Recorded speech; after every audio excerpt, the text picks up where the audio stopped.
What's up, everybody? I'm Julius Solaris, and I'm here in amazing Montreal for the most creative event of the year. It's C2. Follow this incredible video for some amazing inspiration for your next event.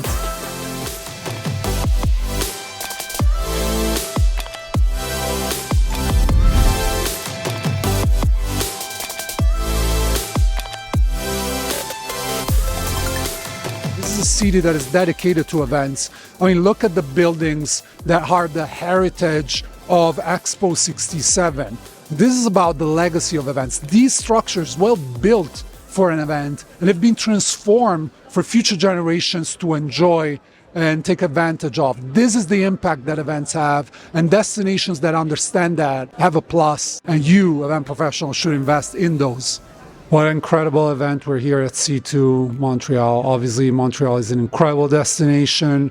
We get to witness the legacy of events and how, as a community, you embrace events and how you preserve the legacy and the impact of events. My question for you is the role that the destination played in C2 Montreal. What C2 means for you as a destination? Yeah, well, we're a city of playground, right? That's our platform, playground. We want to make sure that colleagues on the business travel and the conferences have a chance to do both, do business and do also enjoy themselves when they come in Montreal. We're a city of festival, and we're also a cultural metropolis of Canada, and one of those in North America as well. So it's just natural for us that we get involved in creating conferences that talk about the business, talk about the creativity as well, and then as a choice, enjoying themselves during the conference and after the conference. And that's one of the unique places that we have this mix of creativity and commerce within one conference. Montreal has a distinctive energy. How has C2 contributed to the destination here specifically in terms of bringing creativity and positioning Montreal as a creative hub for the arts? I think it goes both sides, right? Montreal has contributed to C2, and C2 has contributed as well to Montreal. I'm on the board of C2, so I certainly have a bias in there, but through the years, Tourism Montreal has been quite involved. Cirque du Soleil has been quite involved. It's really a pioneer in terms of the arts and really the business as well. So we've got the right players to make this happen. And the number of speakers through the years that have come to Montreal, look at it this week, right? You got the AI, you got sustainability. There, yesterday you had all of the focus on experiential. So when you put a lot of speaker and the research and scientists around that, it brings for a very interesting mix of individuals that contributes to the development of knowledge within the city. Yeah, I mean, it's incredible how obviously with so many events, we need to step up our game, expectations rise, and destinations are an important partner that it's often overlooked sometimes from an event planning perspective. How do you think destinations contribute to better events? Well, I think we need to bring in more partnership, the ability for us to bring in new relationships with these events. And you're absolutely right. We need to be a lot better in terms of the customer service. A lot of people now are just leaving this to the side. Now you have to be feeling welcome. You need to make sure that you've got a wide variety of experience that you have able to distribute to the delegates. So I agree that we need to be raising the expectations in terms of delegates, because there's too many conferences that are similar, and C2 does that, and there's other conferences as well in North America that have the ability to do that. And I think one of the pluses that we have is the ease of access to this conference, right? It's a price that is moderate. It generates a high value for the participant as well. And it's thought-provoking, but it's also a lot of fun as well. And the networking is beyond what we expected before. Yves, congratulations for another incredible C2. Congratulations for the amazing warm hospitality that you have here. We've been incredibly impressed, and we cannot wait to be back here in Montreal. Well, you've got an open invitation for many years, my friends. We'll take you up on that. Thank you so much, Yves. Merci. Merci. This is the impact that events have, a groundbreaking way of doing business events that don't have to be boring. We're here in one of the activations that goes against the rise of AI, putting new language models here on sheets of paper, groups of people moving together and feeling reconnected with themselves.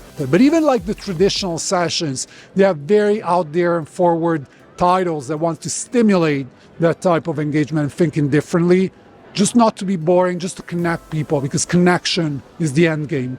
And C2 is very intentional about it. Every single activation has the aim to connect the audience with each other. You see it in a lasagna making activation where you connect other people while you're making lasagna. They call it neurodiverse lasagna. But also Montreal gave birth to Brain Dates, the technology that is powering connection here, where you can connect over a topic you want to talk about, whether it's one-to-one to a group. This is content that connects. It's the best type of content. We feel involved because it's our content as well. And we want to involve the audience in creating the content. Why? Saves a ton of money, makes them feel engaged, and that's the future of events. Everything we do really is focused on driving these connections. So the role of content also serves that purpose, because when we look at different ways we can deliver the content, right? You'll have content on stage that should inspire you, that should want to, make you wish to continue the conversation after the stage. And that's done through designing conversations on stage that are going to be, at the intersection of business, culture, but also something where we feel there's something at stake personally, because the conversation is timely. We also do an effort of putting, let's say, on stage, which might be seen as a more passive way to deliver content. We make it in a way where we will tap into different point of views. We'll have a researcher, we'll have someone that's in business. And by combining these different perspectives, we feel that we fuel the audience in wanting more, wanting to keep it going after. And then everything else you see, right? The beauty, the scenography, everything is to spark a discussion. Even if you're not someone that loves to share, we'll give you a setting, we'll design experiences so that we will give the context to you to meet other individuals. We look at content as a driver for that connectivity. We look at creative as a driver for that connectivity, and it's all very intentional. What we don't want is for our participants to be passive. We want to inject energy, and we want to provide a context so that this networking, this connection happens. I always say, businesses don't work together, don't do business together. People do. So we really believe that if we provide the right context, the right setting for those connections to happen faster, more meaningfully, and in a very authentic way, there's actually more chances of people wanting to do business together, which will then drive business objectives. I spoke to many first-time attendees, and they love how they can get involved in activations like the one you just mentioned, Brain Dates, labs. It's a great opportunity when you feel overwhelmed, first-timer, an event like this, to actually start with something. And even if you're not out there, we have to cater for introverts, right? They've been let down after the pandemic, where they had their moment. We could finally interact with someone without feeling guilty. That needs to happen in person as well. So that's recognized. It seems like what you're doing here, it's really creativity, but not necessarily wasting amounts of budget to have that wow factor at all costs. It seems like you're thinking about how to use creativity to stimulate interaction in a way that is not necessarily budget intensive. This is true for all the projects we work on, because C2 Montreal is one of the 20 more projects we do every year. And we all have constraints, whether timelines, budgets. And at the end of the day, for me, strategy is choice. What is very important? What is the one thing that you need to land for reaching that success that you've established? So I think focus is so important. What are we actually here to achieve? What is the one thing we want people to leave with? What is success? And if we ask those questions, I think there's a great way that we actually reach the objective if we keep looping that back into our minds.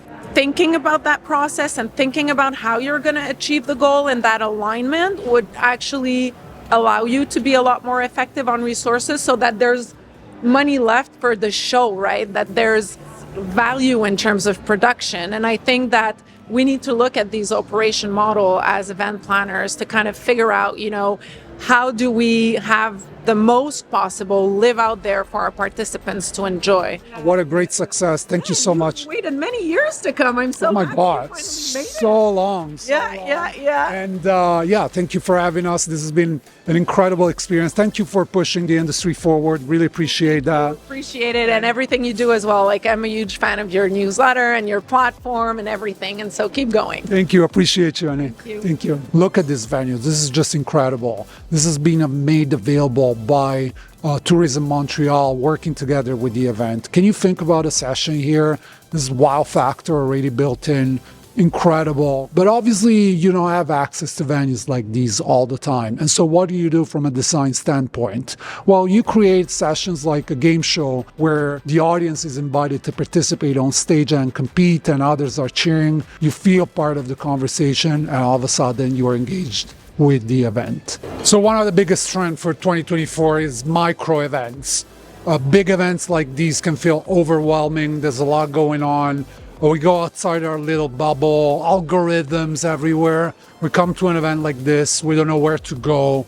And so all of a sudden we need to feel we belong to either a conversation or to topics that are relevant to us. And what the event is doing here, they call it conferences. It's a great model because it's an hour and a half of content for 15 to 10-minute sessions. And there's speakers coming on stage all the time, new topics. You go very deep and vertical on one topic. It's not 6 hours, an hour and a half, more than enough to actually get a feel and feel recognized as someone that has a specific interest in a large conference like this.